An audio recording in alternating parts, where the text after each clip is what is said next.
Breakfast news కి స్వాగతం. నిజంగా తెలంగాణ రాజకీయాల్లో సంచలనం ప్రకంపనలే నమోదయ్యాయని చెప్పొచ్చు. అయితే ఎప్పుడో పడుతుందిలే ఈ పిడుగు అనుకున్నప్పుడు ఆగాగి ఉరుములేని పిడుగుల నిన్న సాయంత్రం తెలంగాణ రాజకీయాల్లో పడింది. అదే తెలంగాణ మాజీ ముఖ్యమంత్రి కేసీఆర్ కుమార్తె బీఆర్ఎస్ ఎమ్మెల్సీ కల్వకుంట్ల కవితని నిన్న ఎన్ఫోర్స్మెంట్ డైరెక్టరేట్ అరెస్ట్ చేసి ఢిల్లీ తరలించారు. నిన్న మధ్యాహ్నం నుండే కవిత ఇంట్లో సోదాలు జరిగాయి. ఢిల్లీ లిక్కర్ స్కామ్ బేస్గా దానికి సంబంధించిన సోదాలు ఇవన్నీ కొనసాగుతున్నాయి. నిన్న మధ్యాహ్నం నుంచే కొంత ఆవిడ నివాసం దగ్గర ఉద్రిక్త పరిస్థితి కొనసాగింది. ఏం జరుగుతుంది అని చెప్పి అందరూ మాట్లాడుకునే లోపలనే 14 పేజీలతో మెమో ఇచ్చేశారు. ఇమీడియట్గా అరెస్ట్ చేశారు. కొద్దిసేపు హై డ్రామా ఉద్రిక్తత నెలకొంది. కేటీఆర్ కూడా ట్రాన్సిట్ వారెంట్ లేకుండా ఎలా అరెస్ట్ చేస్తారు అంటూ ఆయన వాగ్వివాదం. తర్వాత హరీష్ రావు ప్రెస్ మీట్. హరీష్ రావు కూడా ఇది కక్ష సాధింపుల్లో భాగంగానే చేస్తున్నారు. ఉద్యమ సమయంలో కూడా ఎన్నో ఇలాంటివి ఫేస్ చేశాం, అయినా కూడా ఖచ్చితంగా ఫేస్ చేస్తాం. ఇది పూర్తి స్థాయిలో కక్ష సాధింపుల్లో భాగంగానే ప్లాన్ చేసి కరెక్ట్గా ఈరోజు మధ్యాహ్నం 3 గంటలకు పార్లమెంట్ ఎన్నికల షెడ్యూల్ వస్తుందన్నప్పుడు అరెస్ట్ చేశారు. దీన్ని మేము తీవ్రంగా ఖండిస్తున్నాం. ఇది పూర్తి స్థాయిలో కక్ష సాధింపే. ఈరోజు కూడా రాష్ట్ర వ్యాప్తంగా నిరసన కార్యక్రమాలు చేపడతామని చెప్పి ఆయన మాట్లాడారు. అలాగే 19వ తేదీన సుప్రీంకోర్టులో విచారణ ఉంది. విచారణ కన్నా కూడా ముందే దీన్ని ఎలా అరెస్ట్ చేస్తారు అంటూ కూడా ఇది పూర్తి స్థాయిలో ఎన్నికల్లో దెబ్బతీసే ప్రక్రియ అంటూ కూడా మాట్లాడడం జరిగింది. అలాగే పూర్తి స్థాయిలో రకరకాల వాదనలు, అలాగే పార్టీల నుంచి రియాక్షన్స్ వచ్చాయి. కాంగ్రెస్ పార్టీ కూడా బీజేపీ బీఆర్ఎస్ కుమ్మక్కయ్యాయి, కావాలనే ఎలక్షన్స్ ముందు ఇలా చేస్తున్నాయంటూ కూడా కోమటిరెడ్డి మాట్లాడటం సంచలనమైంది.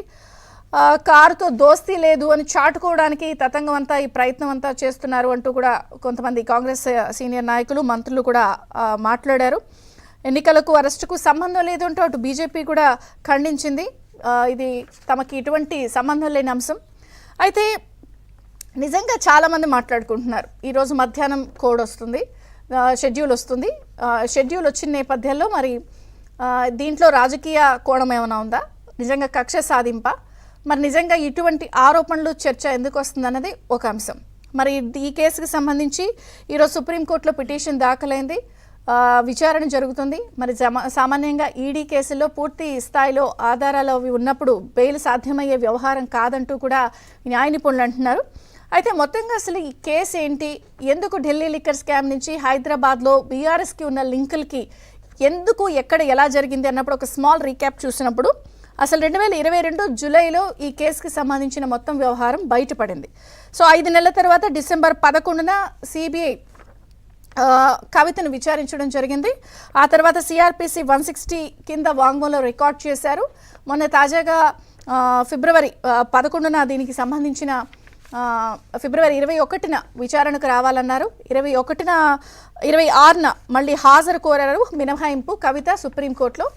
మరి ఈ కేసు ఏమిటి, ఈ పూర్వాపరాలు ఏమిటి అన్నప్పుడు ఢిల్లీ గవర్నమెంట్ అప్పట్లో 2021లో లిక్కర్ పాలసీని వాళ్ళు కొత్తగా తీసుకొచ్చారు రివ్యూ చేసి.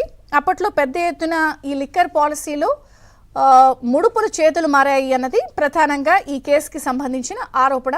అప్పట్లో ఉన్న ఢిల్లీ లెఫ్టినెంట్ గవర్నర్ ఎవరైతే ఉన్నారో ఆయన కేంద్రానికి లేఖ రాశారు, భారీ స్థాయిలో ముడుపులు చేతులు మారాయి కాబట్టి దీనిపై ఈడీ సిబిఐ విచారణ చేయించండి అని కేంద్రానికి ఆయన లేఖ రాయడం. తర్వాత సిబిఐ ఈడీ విచారణ జరగడం, తీగలాగితే ఆ డొంకంతా కదలటం, అది హైదరాబాద్లో ఉన్న బీఆర్ఎస్లో కవితకు కూడా లింకులు ఉన్నట్టు, అది ఢిల్లీ వేదికగా హైదరాబాద్ వేదికగా హోటల్స్లో దీనికి సంబంధించిన ఫోన్ కాల్స్, వాట్సాప్ చాట్స్ వీటిలన్నిటికీ సంబంధించిన ఆధారాలు లభ్యం కావడం, 16 ఫోన్లు ధ్వంసం చేయడం, ఇలా అన్ని విషయాలు ఒక్కొక్కటిగా వెలుగు చూసే ఈ కేసులో ఇప్పటివరకే అనేక అరెస్టులు జరిగాయి.